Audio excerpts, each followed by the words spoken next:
Bonjour, je suis Nadia de Blog Photo Lumix, le site dédié aux appareils photo Panasonic.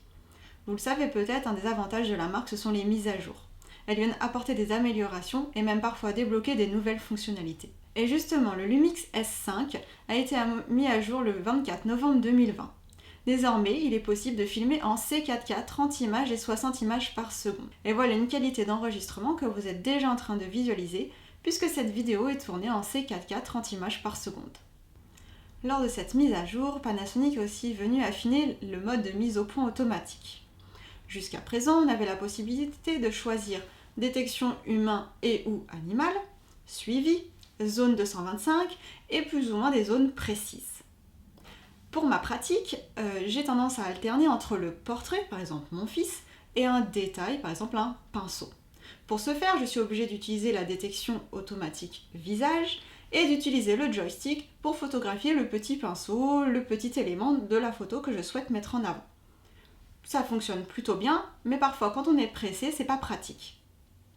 Là désormais, on peut choisir le mode autofocus zone précise tout en ayant la détection humain et ou animal. Un nouveau mode de mise au point automatique que vous êtes déjà aussi en train de visualiser puisque cette vidéo est tournée avec le mode zone précise plus détection humain.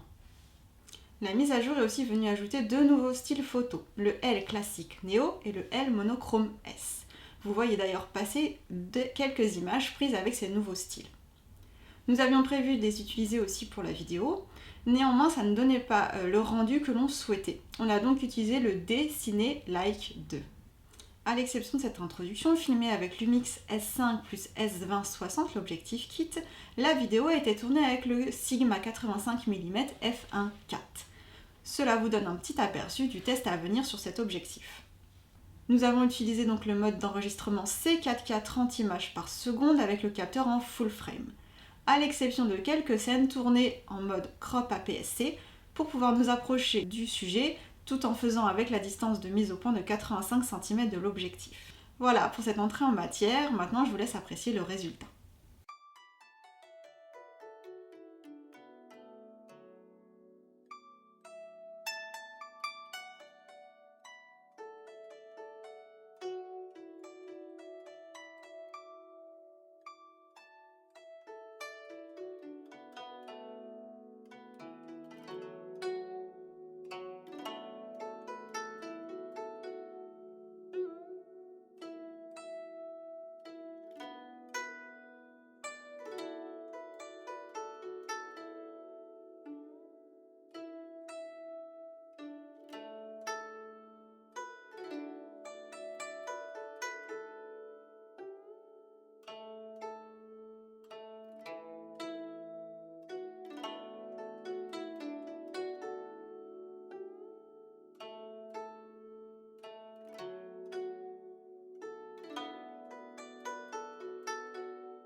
Voilà, cette vidéo est maintenant terminée, j'espère qu'elle vous aura plu. Je compte sur vous pour nous laisser un pouce vers le haut, commenter ou vous abonner à notre chaîne autant qu'aux réseaux sociaux.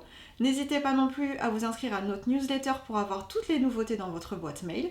Quant à moi, je vous donne rendez-vous sur blog-photo-lumix.com pour plus de contenu et je vous dis à bientôt.